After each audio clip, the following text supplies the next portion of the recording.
Turn your love into an action, into a verb, and do something. Stand up when you need to stand up. As Christians, we cannot call ourselves Christians if we don't really and truly seek to love our neighbor. I know it's a very difficult place to be, but I do think that there is hope.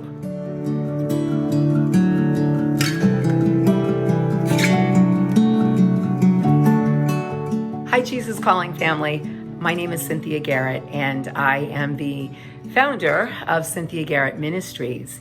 And just to tell you a little bit about myself, I have worked in secular Hollywood television for more years than I really want to talk about.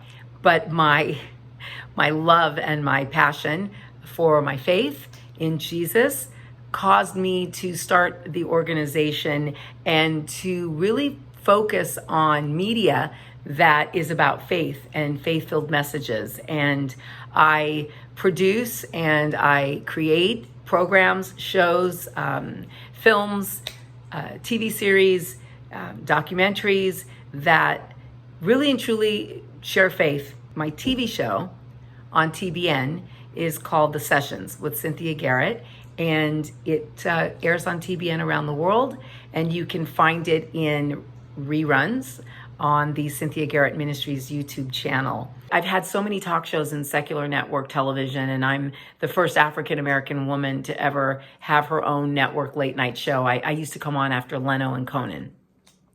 And one of the things that I always have felt made me really good and highly requested at my job is the fact that I'm a good listener and that I ask questions.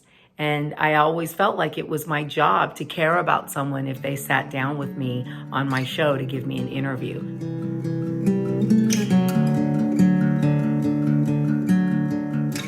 As the survivor of childhood sexual abuse and rape and a cancer survivor, the survivor of an abusive first marriage and divorce and single motherhood, I mean, I could probably be the poster child for any movement today. I've had a fair amount of things that the enemy has tried to use to create a victim's narrative for my life. But through my faith and through the strength that God has given me in knowing that He loves me and that He's there for me, I have learned how to choose victory every day. And that is a daily choice. You know, one of the things that I think that we can all do is to listen. We have to listen more. I think we are here because we stopped listening to each other. We listen to social media. We listen to the television. We listen to what celebrities tell us is cool. We listen to fashion. We listen to music. And we, the people, have stopped listening to each other. Listen to people. You know, listen to people because you'll hear their heart.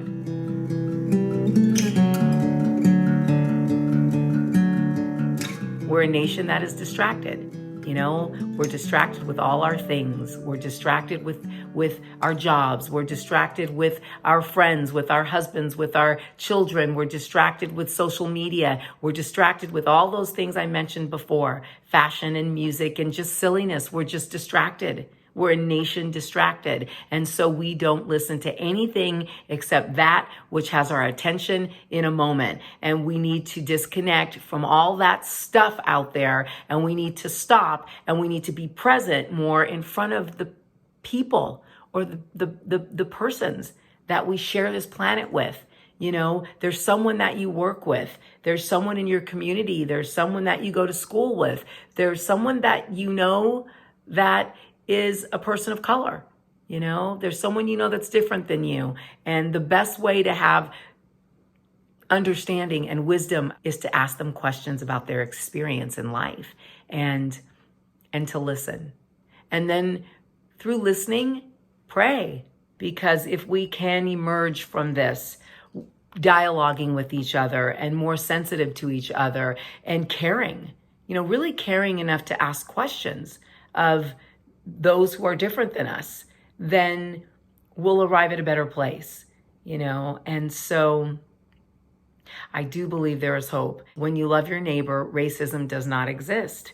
And if you feel a struggle with that, then I would just challenge you to really and truly open your Bible to 1 Corinthians 13 and really look at love. You can teach love. I don't think enough people really understand that there's a biblical definition of love in 1 Corinthians 13. And I find that talking about love, especially with unbelievers, is powerful because they can't really hear about Jesus until they feel like you love them. You know, they can't hear about Jesus until they feel as if you're willing to invest in their lives, that you're willing to invest time in their lives. So that's a very powerful action that you can take to actually, do something and make a difference.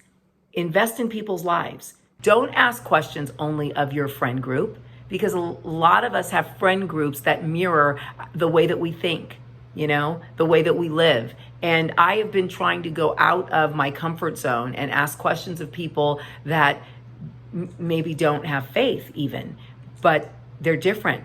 I've asked questions of a lot of different people to try to understand. And I've tried to ask questions of young people. I would encourage you to ask questions from young people. There's a lot we can learn from them, and there's a lot that they can learn from us. But again, they won't listen to us unless they feel that we'll listen to them.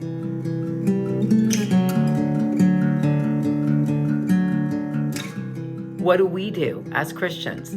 Well, we put on the armor of God, and we know that our breastplate of righteousness covers our heart. And so if we examine our hearts and seek righteousness in our hearts, we can make a difference. I would encourage you, to just pray. Pray for people. Pray for African Americans right now. Pray for them. Pray for an understanding of the unique road that a person of color walks in this nation and what it may mean to feel afraid. My prayer for the future it's really simple. I have been praying a lot, asking that God would bring about his will in our nation, and that in doing so, he would take care of all of his children and provide for all of his children and give us wisdom and insight so that if the answer to our prayers doesn't look like we hoped it would, yet it's still the answer to our prayers, because that often happens, right? I ask God to work something out in my life, and then he puts me through a trial. And then I realize when I get through the trial that he's actually worked out the thing in my life that he wanted me to work out. So, so my prayer is that God's will would be done and that he would give me the wisdom and the insight to understand that he's actually answering my prayers. If the answer and the process to answering my prayers doesn't look like I want it to look. And here's a passage from Jesus Always that I hope will encourage you. Love is patient. Notice that the very first adjective the Apostle Paul uses to describe love is patient. I treasure this quality in my followers, even though it's not highly visible in most 21st century depictions of love. Patient people can stay calm while enduring lengthy waits or dealing with difficult people and problems. I encourage you to examine your own life to see how you respond to waiting and to difficulties. This will give you a good measure of how patient, how loving you actually are. Patience is listed forth in the fruit of the Spirit. My Spirit will help you grow in this important character trait, especially as you ask him. Some Christians are afraid to pray for patience. They fear that I'll answer their prayer by subjecting them to severe suffering and trials. However, suffering serves an important purpose in my kingdom, and trials are not optional. They come so that your faith may be proved genuine and may result in praise, glory, and honor to me. I often say that love is an action. It's a verb. It's a very powerful verb. Love does. What do I mean by that? Love is messy. but love gets involved with other people. Love stands up for right because love knows that the only thing necessary for the spread of evil is for good men and women to do and say nothing. Love stands up when others are knocked down. Love will give up its seat. Love will help. Love wakes up in the middle of the night. Love doesn't ever sleep. Love answers the phone at 2:00 in the morning because someone needs help and you really don't want to answer the phone. Love is an action. Love is messy. Love is inconvenient, but love is also the most powerful word in the Bible. It is the most powerful lesson that we learn from Christ, and it is the most powerful thing that we can walk in, and it's the most powerful command that we're given because Jesus said that all the law and all the commandments are summed up in one simple word, love. It's really, really that simple, and it's that challenging, and it's that difficult, and it is that necessary, and it can change things in our nation.